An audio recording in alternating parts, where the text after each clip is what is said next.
Hello there. Thank you for tuning into CITR 11.9 FM. You're listening to Democracy Watch, the News Collective's weekly local current affairs program. It's Thursday, November 9th. It's about 5 p.m. We're broadcasting from UBC's Vancouver campus on the ancestral, traditional, and unceded territories of the Hunkaminam-speaking Musqueam people. I'm Rahmatullah Sheikh. And I'm Ryan Patrick Jones.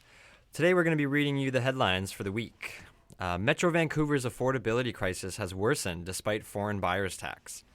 In August 2016, the BC government took steps to reduce some of the pressure in Metro Vancouver's overheated real estate market. They created a foreign buyers tax, which added a 15% property transfer tax for foreign nationals buying real estate in the Metro Vancouver area. New real estate data has found that the foreign buyers tax has in fact done the opposite of what it intended to do, according to some metrics.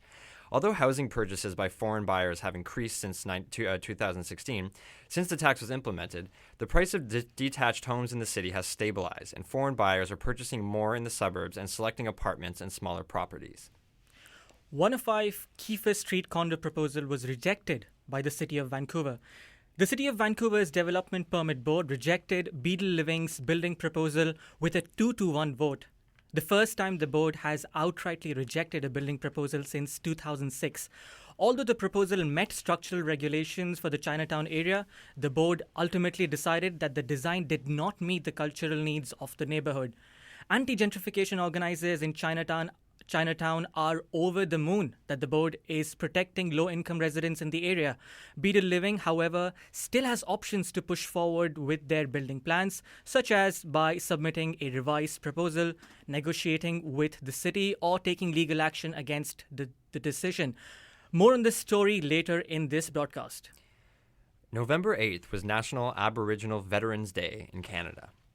On Wednesday morning, veterans and other Vancouverites gathered at the Victory Square in downtown Vancouver in recognition of the thousands of Indigenous men and women who have served in the military.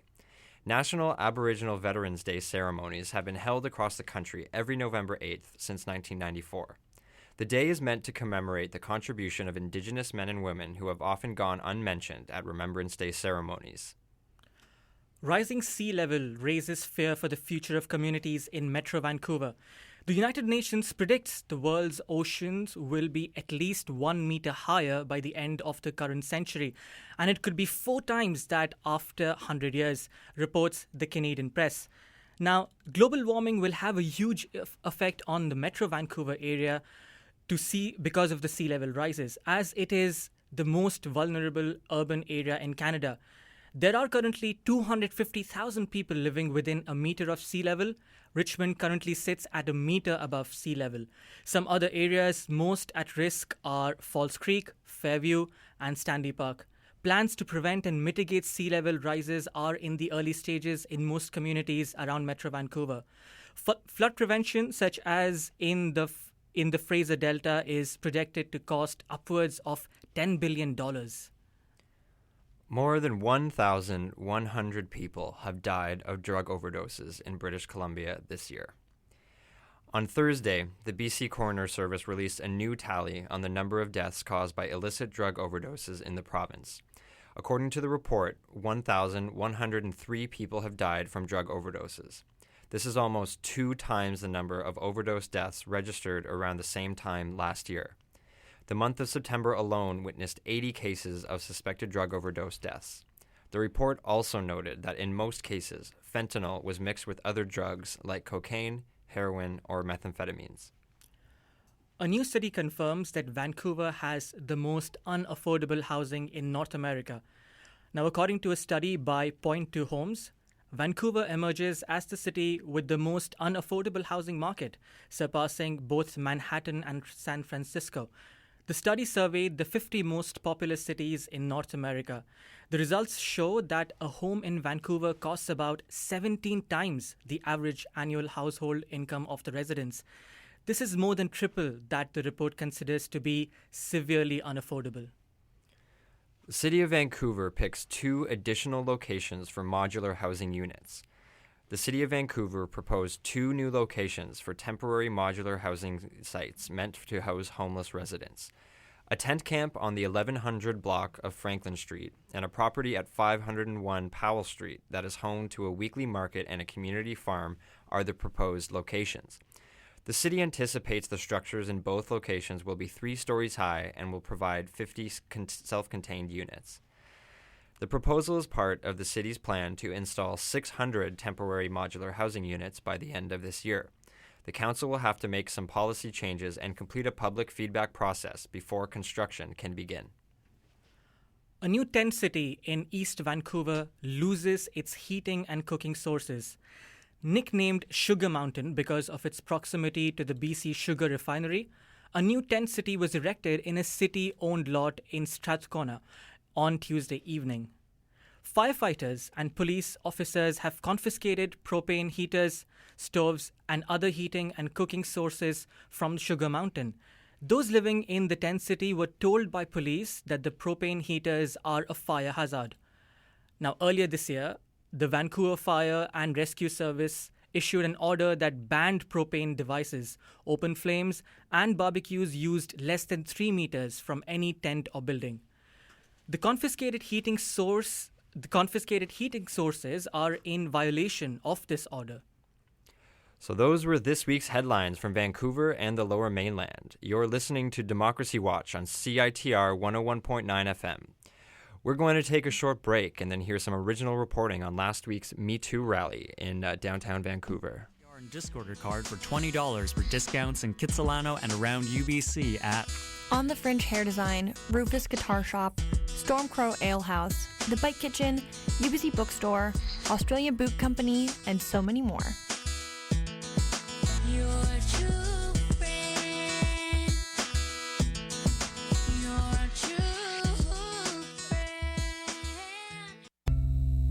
Youth for Chinese Seniors is holding a fundraiser to raise $12,000 for a seniors drop-in center in the heart of Chinatown.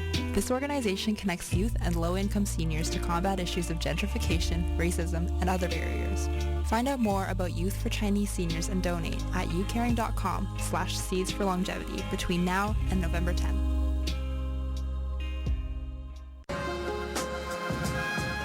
Indigitization is a program that provides resources and training for First Nations and Aboriginal organizations throughout British Columbia. Come out November 24th from 1 to 4 p.m. in room 2311 in the AMS Nest for a 3-hour workshop that will engage participants in a conversation about the unique context of working with Indigenous cultural heritage materials, as well as introduce the tools and equipment necessary to digitize audio cassettes for long-term preservation.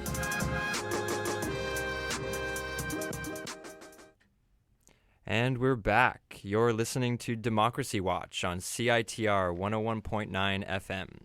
We're broadcasting live from the University of British Columbia on unceded Musqueam territory. We're now going to turn our attention to a rally that happened this past weekend in downtown Vancouver. On Saturday, November 4th, roughly 100 people gathered to show their support and solidarity for the international Me Too movement.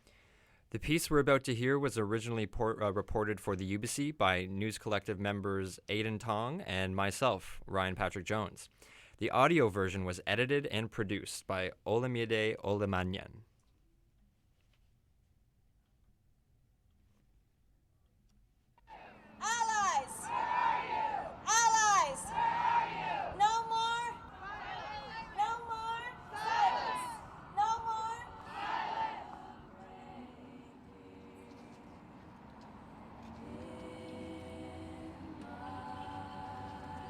The Me Too movement vaulted from the feeds of social media users to the streets of Vancouver on Saturday. UBC students and alumni were among the 100 people who braved snow flurries and sub-zero temperatures to rally outside the Vancouver Art Gallery, calling for an end to sexual violence. Sophia Stevenson, a UBC student studying biology and chemistry, said, And I know many people, and I personally have experienced sexual assault, so I think it's an important cause to be rallying for. The event featured the voices of sexual assault survivors. It was organized by the Vancouver chapter of March on Canada in solidarity with similar marches held in Toronto and Los Angeles. The event sought to build momentum for the broad Me Too movement. Jody Ortega, co-organizer and host of the rally, said it's important for people to take action beyond the realm of the internet. One of the themes of the event was that sexual assault affects people of different ages, races, and genders. Judy Lewinson of Black Voices Vancouver spoke at the event, saying, "Many of us gathered here today are the survivors. Ours is a heartbreaking tapestry of sexual harassment and other violations far too horrific to politely recall. Some of us gathered here today are part of the incredible support system, adding strength and volume to our eclectic voices as we rightfully illuminate inexcusable transgressions and lay forth a non-negotiable demand for the culture and the hierarchy that has enabled this behavior to finally change."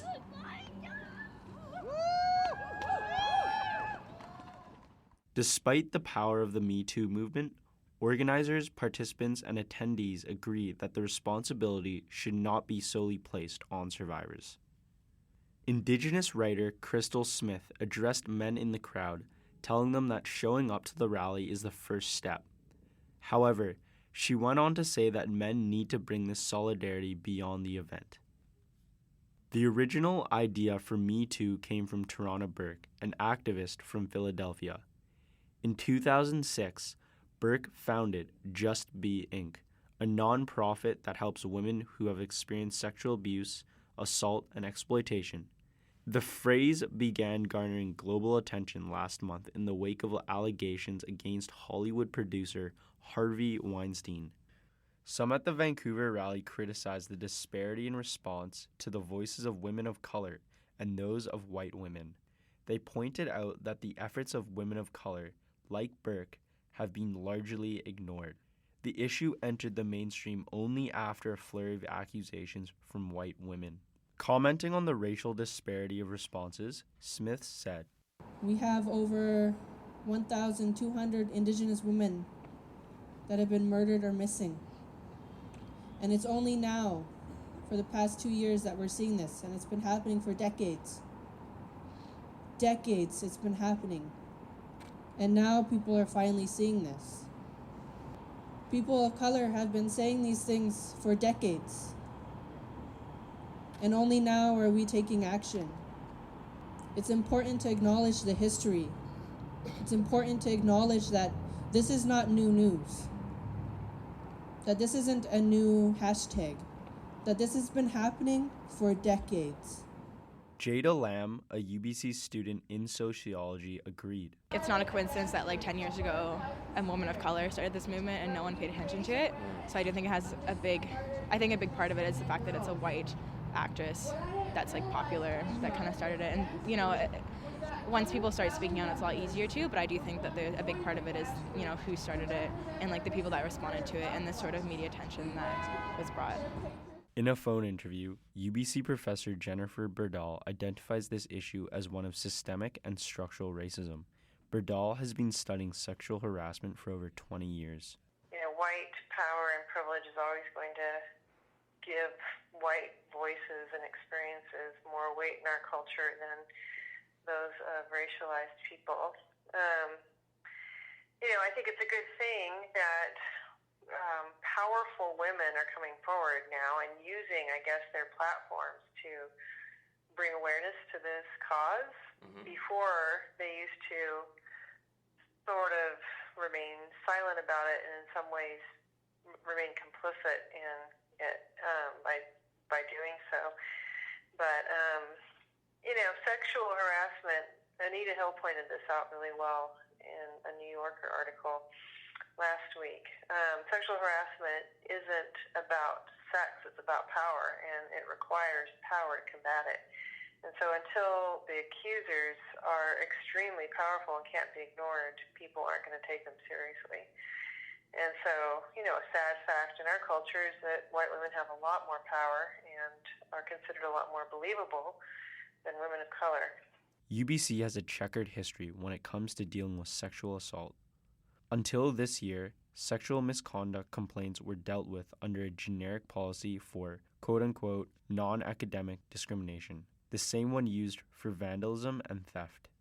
A 2015 CBC Fifth Estate investigation revealed major flaws in the process of reporting and investigating sexual assault at UBC. The university is currently facing 2 human rights complaints by former students alleging the university mishandled their cases. Following the provincial government's April 2016 mandate that all post-secondary institutions have a standalone policy for dealing with sexual misconduct, the UBC Board of Governors approved Policy 131. Policy 131 is UBC's new, quote-unquote, sexual assault and other misconduct policy for handling sexual assault allegations. The policy includes a wide range of personal support, including counseling services. The new strategy mandated that a sexual violence prevention and response office exist on both UBC campuses. According to UBC, the Vancouver office has been fully operational since mid-October, but the timeline remains as vague as, quote-unquote, later this year for the Okanagan. These offices function as centralized places for reporting and investigating allegations of sexual assault. Policy 131's goal is for the student environment to be free from sexual misconduct and for the university to express support for victims of sexual assault. It remains to be seen whether this new policy will be enough to achieve this. This is Aiden Tong reporting for Democracy Watch on CITR 101.9 FM. And that was Aiden Tong reporting on the Me Too rally in Vancouver this last Saturday. The audio was produced by Olamide Olanyan, whose name I mispronounced earlier, and I apologize for that. This is Democracy Watch. We'll be back with some more news after a short break. Youth for Chinese Seniors is holding a fundraiser to raise $12,000 for a seniors drop-in center in the heart of Chinatown. This organization connects youth and low-income seniors to combat issues of gentrification, racism, and other barriers. Find out more about Youth for Chinese Seniors and donate at youcaring.com/seeds for longevity between now and November 10. Are you in need of any assistance today, sir? No. I could help you cross the street. No. I could help you cross the Tired of a world of no when you have so much to give? CITR and Discord got you with an outlet for all that. Volunteer Wednesdays are back in the CITR Lounge. It's an open house for members like you who are looking to meet cool people and get into the station. Join up, meet some folks, help some causes, or just hang the freak out. At the CITR Discord Lounge from 1 to 3 every Wednesday for food and good times. Well, I gotta help you cross something. UBC Theatre and Film presents a world premiere, Shining with Love and Possibility. Wives and Daughters by Jacqueline Firkins, based on Elizabeth Gaskell's Victorian serial novel, is a charming romp of love convoluted by hidden desires and expectations. I like to be liked, but when people carry their affection too far, they become troublesome. Cynthia's a sweet girl and charming, but she was always in some spot of trouble. She wasn't mischievous exactly, but mischief seemed to follow her. Join us from November 9th to 25th at the Frederick Wood Theatre. After a certain age, a daughter becomes inconvenient. So we must stop being inconvenient daughters and become inconvenient wives? theaterfilm.ubc.ca. And we're back. You're listening to Democracy Watch on CITR 101.9 FM. We're broadcasting live from the University of British Columbia on unceded Musqueam territory. After rejecting or deferring a proposed development at 105 Kiefer Street 5 times in the last 3 years, the City of Vancouver outright rejected the mixed-use condo development on Tuesday, November 7th. This is the first time since 2006 that the Development Permit Board has rejected an application. The mayor refused to connect the council's recent apology to Vancouver's Chinese community with the rejection of the housing application, but advocates argue they are related. Both BD Living and the housing industry have criticized the development's rejection. BD Living issued a statement on Tuesday saying, and I quote, We are extremely disappointed that the institutions mandated to provide regulatory and policy framework, that is the City of Vancouver planning staff and the council, endorsed and appointed Urban Design Panel and Development Permit Board Advisory Panel, have undermined and their unanimous support for 105 Kiefer ignored by select members of the Development Permit Board. Like many people, we are uncertain that this unprecedented decision will mean for these civic institutions. We'll now hear an exclusive interview with Janny Lung, an organizer with Chinatown Action Group. Lung is celebrating the development rejection as a long-fought victory for the Chinatown community. I'm Alamdi Alanion from Democracy Watch on CITR 101.9 FM. I'm here with Janie, an organizer from Chinatown Action Group. Thanks for being here. Thanks for talking to me. Oh, thank you so much for having me. Okay, so could you tell the listeners who you are and what you do? Sure. So my name's Janie Lung. I'm also known as Wing Si, my Chinese name. I'm a community organizer with the Chinatown Action Group, and we're an intergenerational group of Chinese people who are working to build people power and social justice across working class communities. Could you give us a little primer or recap on what the 105 Kiefer Street battle is about? Sure, yeah. So 105 Kiefer is a site that we consider that's in the heart of Chinatown. So it's a very significant site. If you're familiar with the neighborhood, it's on Kiefer Street at Columbia, and this is right beside the Kiefer Triangle. So that's where the Memorial Plaza is. So there's a memorial to the Chinese railroad workers and the Chinese veterans. It's also beside the Dr. Sun Yat-sen Garden. So it's a very, both culturally and historically, a significant site. So this piece of land was purchased by the developer BD Living in 2013. And since then, they've applied multiple times to try to build condos on this site. So it's been a 3-year battle for the community, and throughout this whole time, there has been strong and sustained community opposition to that site, both because it's very culturally significant, but also because of the overall picture of gentrification in Chinatown, what's been happening. So this was BD Living's 5th application to build condos on that site. It went to the Development Permit Board on Monday.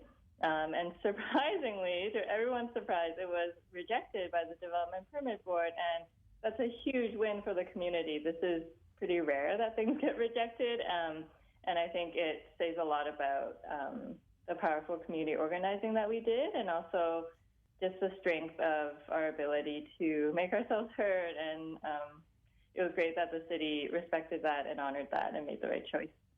What are the exact demands that the community wanted from the housing that gets built there or doesn't get built there? Our main demand is that, Chinatown is a neighborhood that's had a lot of development pressures, very intensive development pressures in the past few years.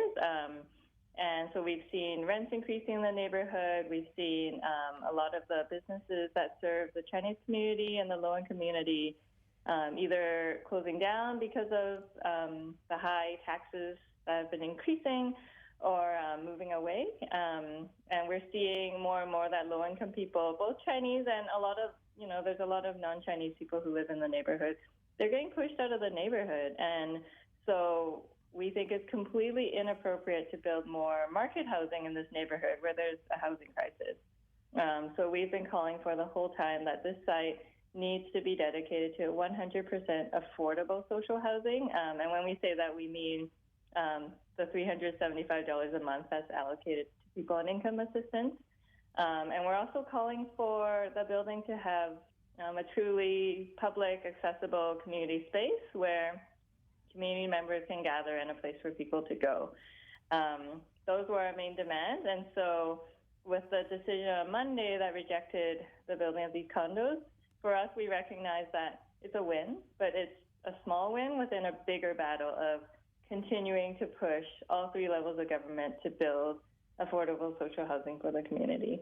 How would the social housing work? Would you require the provincial or, I guess, municipal government to buy that space and then, build social housing there? How does that work? Yeah, so that's been our preferred demand, I suppose. So, Yeah, so one of the arguments we keep hearing is that this land is privately owned. They can do what they want with it. But, we argue that, we know that's not true, right? Like, just because you own a land privately doesn't mean you can do whatever you want if it harms the community. And we believe that having market housing there will harm the community. So we are calling for all three levels of government to buy back the land. And, historically, federal governments, provincial governments have given more money to building social housing. And it was the government cutbacks and the austerity measures, particularly the 90s, that changed all that and changed the discourse around that too. So we are calling on these governments to fulfill their responsibilities. And we're hoping with the new NDP government and also the federal Liberal government coming out with a national housing strategy. So we're hoping that, we're going to keep pressuring them to build social housing because, as we know, the homelessness crisis is increasing. We've had over 2,000 people who were counted as homeless in the last count, and this can't be normalized, right? Like, we can't be building market housing when there's people sleeping on the streets. Thank you. I know that I've been looking at tweets and looking at blogs from people that were at the one from last week. I'm not sure which one that was, but the initial meeting of the permit board, and I remember reading about how the permit board usually doesn't have to decide on things that don't have to do with height of the building or the ordinary criteria, but this rejection looks like they factored in cultural significance and also the effect on the community, because I think before it used to go to it used to be referred to the city council, right? So could you just explain what maybe I'm just really confused, but just explain what that means, or yeah.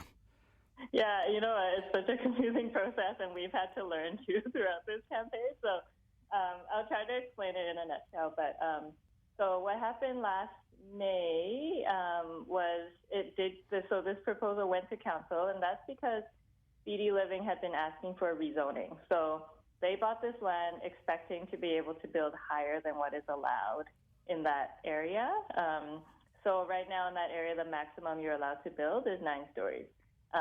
BD Living wanted to build an extra 3 stories, so they wanted to build a 12-story building.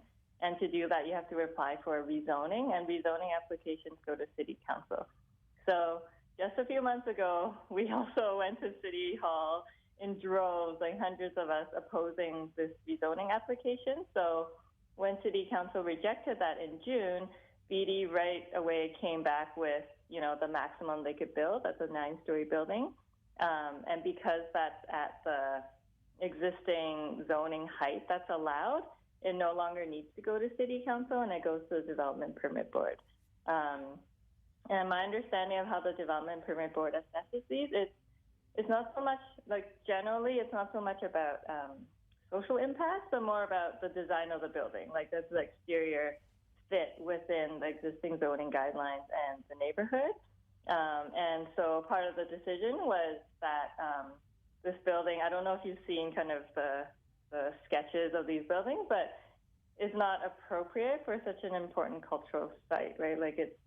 It looks pretty close to a typical Vancouver condo building. And the fact that it's in Chinatown besides these other very historic buildings, that factored in a lot to their decision of rejecting the building. And I do think the process we went through of all these speakers rejecting this building or opposing this building being put in the community, we cited a lot of social impacts, economic impacts. I don't know how much that weighed into that decision, but I think it definitely highlighted kind of the gaps in the process that they have, right? Because I think considering the cultural and social impacts is one, and also for us, the most frustrating part was the lack of inclusivity and the lack of interpretation that was provided at these hearings in a neighborhood that we know has a large proportion of people who speak Chinese and cannot speak English. So that for us was also a huge, it was throughout these 3 years that we've been opposing this condo development. We've also had to deal with city processes, right? City consultation processes where there's inadequate interpretation services. There's also, when speakers sign up to speak at these city meetings and processes, if you need interpretation, the time that your speech is interpreted into English counts within the 5 minutes that you're allowed to speak. So essentially the Chinese speakers that came and needed interpretation, they got half the time to speak as everyone else.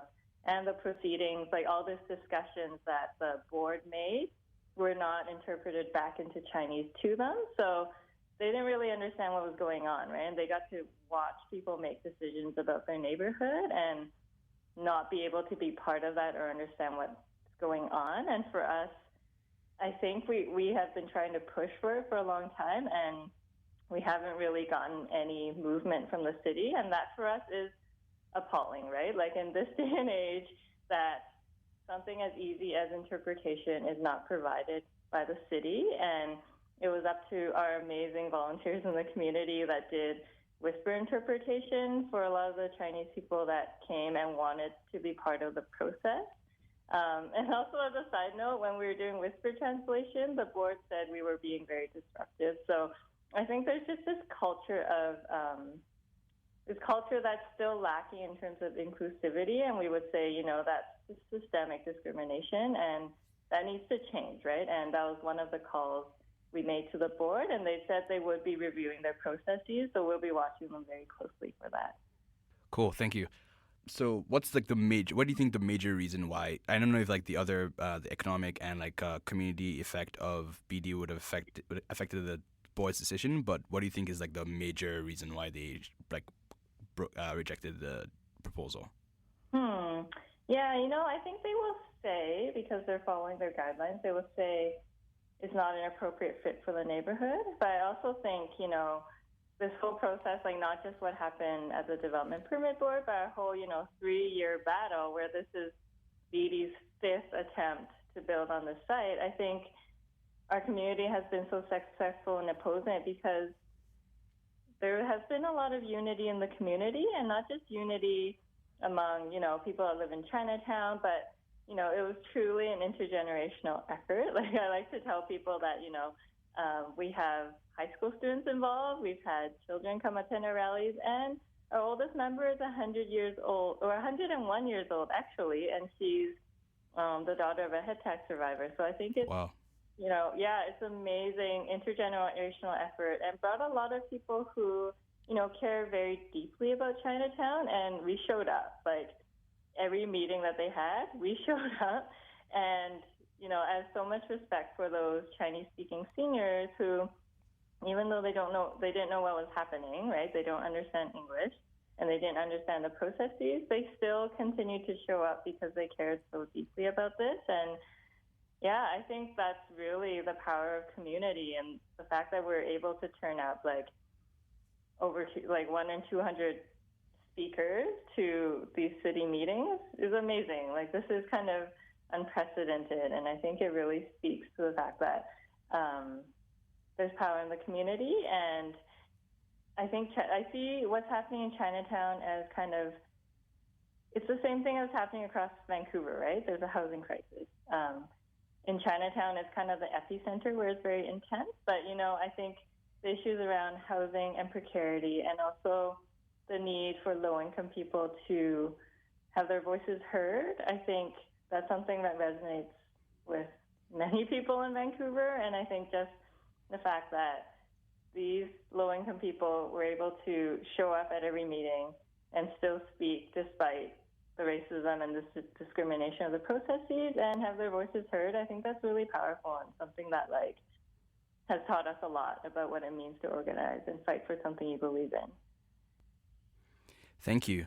My final question is just what do you think BD wants?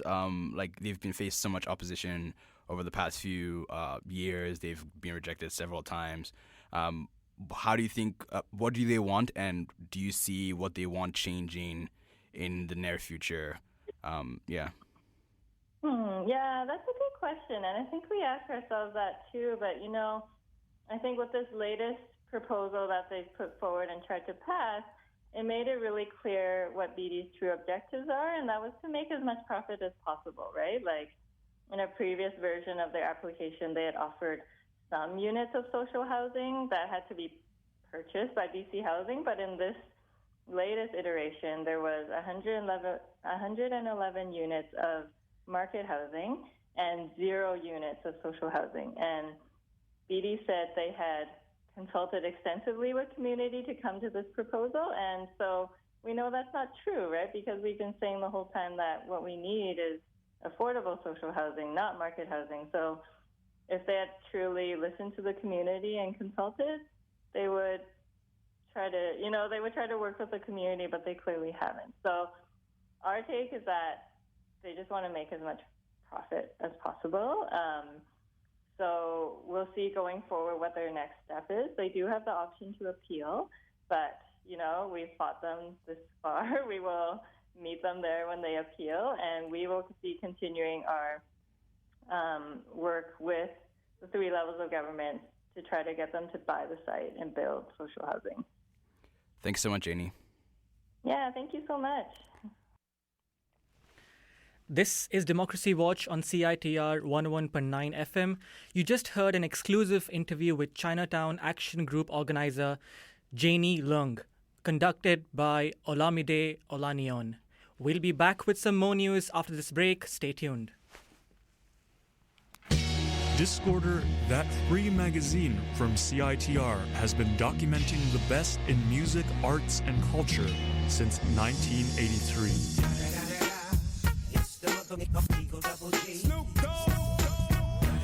Let's see what one man of prestige has to say about Discorder. What up, though? This is Big Snoop Dogg, and I fucks with Discorder magazine. How about that? Smoke every day. Pick up a copy around Vancouver or f*** with Discorder online at discorder.ca.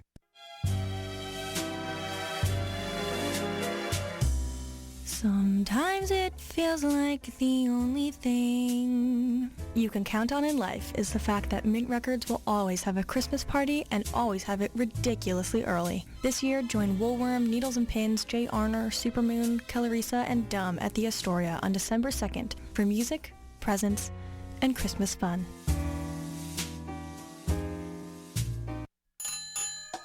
LGBTQ2I Night is a positive space for folks to learn about bike maintenance in a relaxed environment led by queer mechanics and volunteers.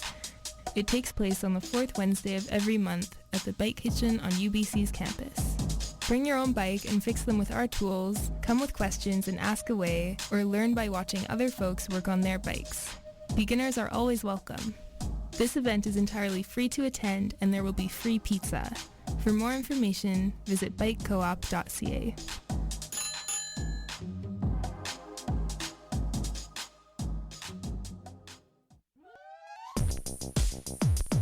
Save the date for Pivots and Spins, Access Gallery's annual auction fundraiser on November 18th at 7 p.m. Promising to be Access's most exciting auction yet, Pivots and Spins features spectacular work generously donated by over 50 local and international artists, including Eli Bornowski, Daria Ake, Cindy Machizuki, Kathleen Ritter, and Sandra Semchuk. Complete with handcrafted cocktails, organic BC wines from Summerhill Pyramid Winery, Pilsner from Steam Whistle Brewery, works expertly framed by Fine Art Framing, and music organized by CITR 101.9 FM. Check out www.accessauction.tumblr.com for more details about contributing artists, the silent auction, and live auction works.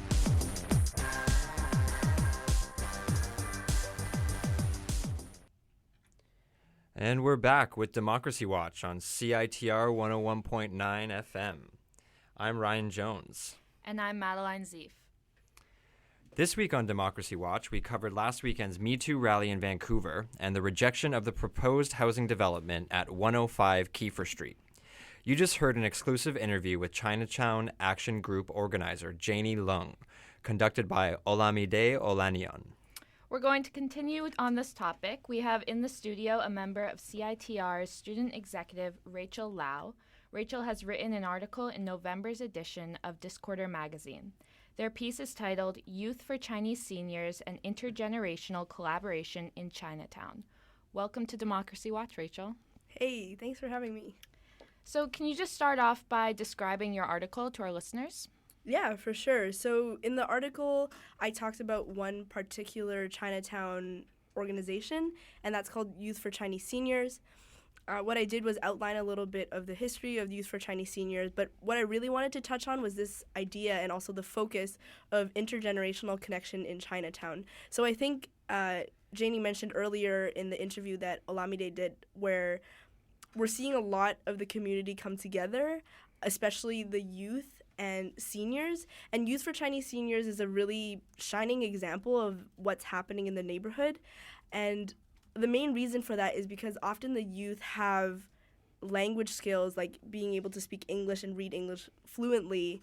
And that skill is so important to helping Chinese seniors because Chinese seniors are not afforded the opportunity to learn English. And when they come here, basically they have to work for their life, and there just isn't time or like there aren't resources for them to do that. So now that, you know, they're in their 70s, 80s, and even 90s, that's just not something that's possible for them anymore. And so what the youth do is we're able to help provide translation or interpretation services for them. And so that's what we talked about in the article. In addition to that, I touched on the fundraiser that's happening for Youth for Chinese Seniors at the moment. And basically the organizer, Yolanda, talked about how there is such a huge need for a space that's exclusively for Youth for Chinese Seniors, because what we're noticing in Chinatown is that with gentrification, a lot of the spaces for low-income community members, especially low-income Chinese seniors, are disappearing. And so, you know, in that climate, Youth for Chinese Seniors is really trying to build something that is, you know, for us, by us. So that's what we talked about. That's what I wrote about in the article. Cool. Okay. So what did you think about Janie Leung's insights, especially how they relate to your article? Could you talk more a little bit about that? Yeah, for sure. I think Janie touched on sort of the key points that we always talk about in the community and most folks know about, especially if they're involved with the resistance organizing,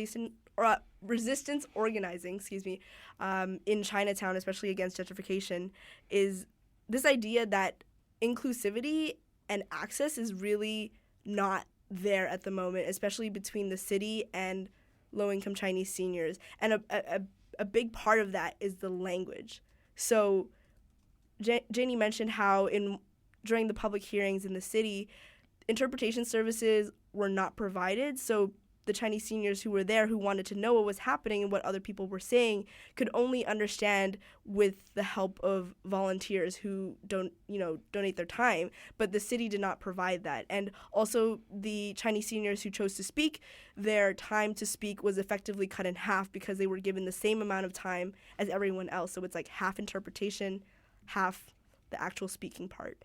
And how that relates is that Youth for Chinese Seniors is really addressing that kind of gap in access, because we are helping Chinese seniors access the services that they need and to be able to live and survive in this climate, especially with gentrification, happening so rapidly in Chinatown, by providing these language services. And also, in addition to that, there is a sense of, what Janie talked about in the interview, like there is this sense of like isolation for the Chinese seniors when it comes to just having a say in what is happening to their neighborhood and also how they move through their neighborhood, right? Because like I said before, we're losing spaces in Chinatown. So increasingly, like there are fewer and fewer stores that low-income Chinese seniors or the Chinese community feel like they can go into.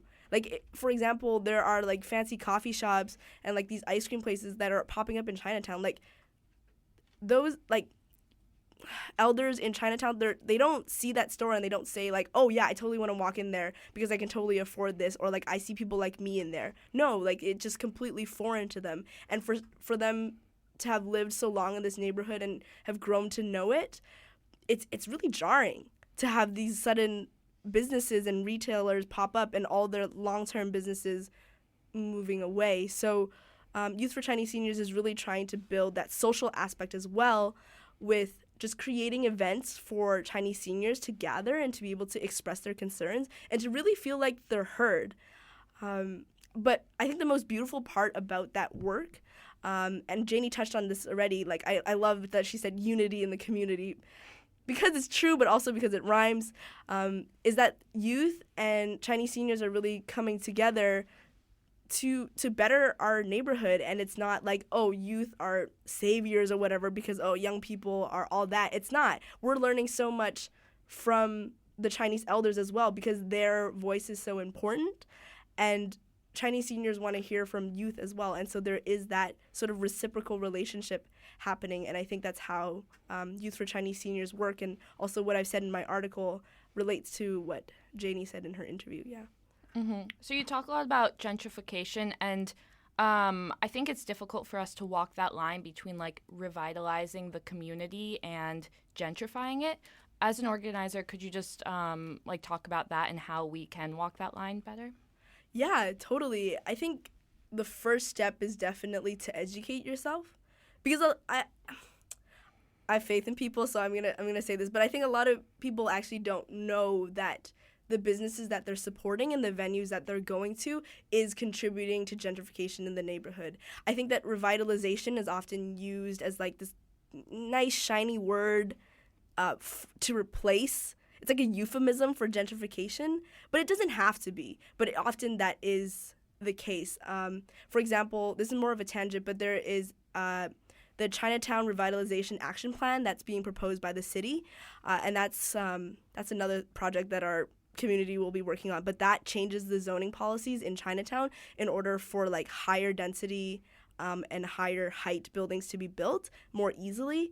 And they call it revitalization plan, but really it's to accommodate the new like luxury condos that people want to build, such as the one that BD wants to build.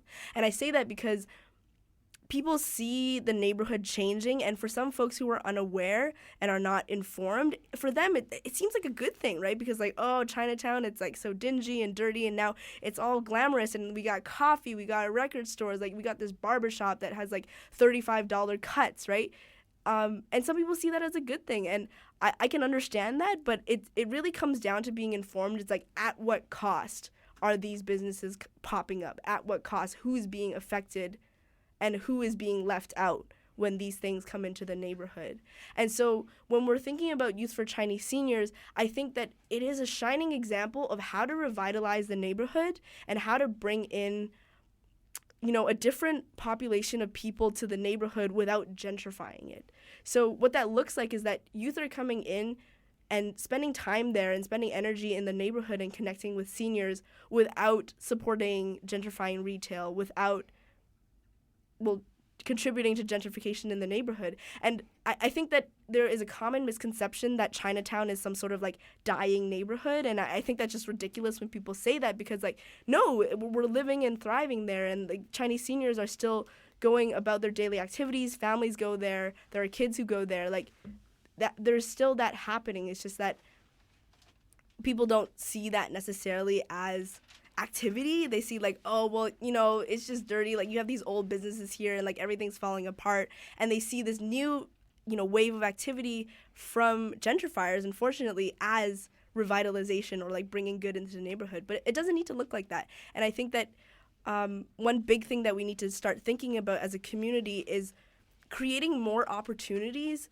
for youth and people of different generations to be able to exist in the neighborhood. And that looks a lot like organizing and, creating infrastructure that is built by the community. And Youth for Chinese Seniors is doing exactly that. By creating this drop-in center, not only does it create opportunities, but it also creates an actual physical space where we can be there and revitalize the neighborhood in a different way that doesn't displace and isolate low-income Chinese seniors. So was this intergenerational collaboration, is this a new thing, or did it used to be organic and now we're kind of structuring it more? How did this come about? Yeah, that's a really good question, and that's something that I want to look more into as well. I'm actually quite new to doing more activism-oriented work in Chinatown. I actually grew up in Chinatown. My mom had a business there on Kiefer Street. And so I feel really connected to the neighborhood. But obviously when I was a kid, I didn't really know about any of the organizing there. I think that the gentrification was definitely not happening as rapidly when I was a kid. But I would definitely say that the resurgence of youth in the neighborhood is a newer thing But that being said, I am actually currently working on a project looking at a radio show that used to be broadcasted in Chinatown, and it's called Pender Gai Radio. And Gai is like a wordplay because Gai is a Cantonese word for street. And so it's like Pender Gai, Pender Street. And this was made by Chinese Canadian youth to address some of the discrimination that was happening in Chinatown. So there is that youth organization that exists, like youth organizing that existed in the past, but I think definitely now this resurgence of youth who are helping to organize, I think it is a new thing, and it's a really exciting thing. Cool. You mentioned Kiefer Street, and I just want to touch on that while we have time. So the recent victory of 105 Kiefer Street seemed to be like a big surprise. Why do you think the organizers were successful against all the odds?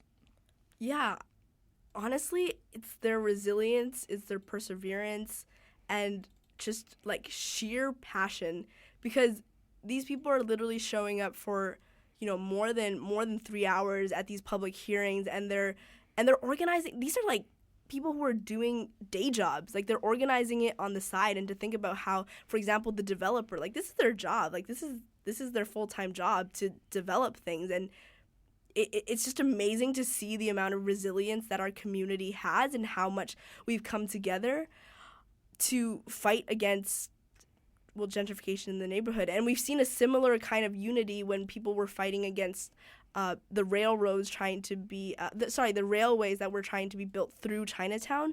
I forget the year of when that happened, but a lot of those people who were involved in that organizing, or the children of the people who are really involved in that organizing, are really involved with what we're doing now at 105 Kiefer Street. So it's truly just people seeing what is happening to the neighborhood and really coming together to make a difference and to resist against, greedy development in our neighborhood.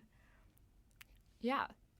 So just last things, do you have anything to add, any stories that were left out? I know in your article you talked with Aubrey, who is a Chinese senior. Did she have anything interesting, any good stories to tell? Yeah, and so the Chinese senior who commented, they wanted to remain anonymous, so Audrey's not actually their name, but what was I going to say? Oh, yeah, so what I want to add, I think people need to learn more about Chinatown and how it came to be, and I think that people just need to spend more time in Chinatown and support the businesses that are there who have always been there.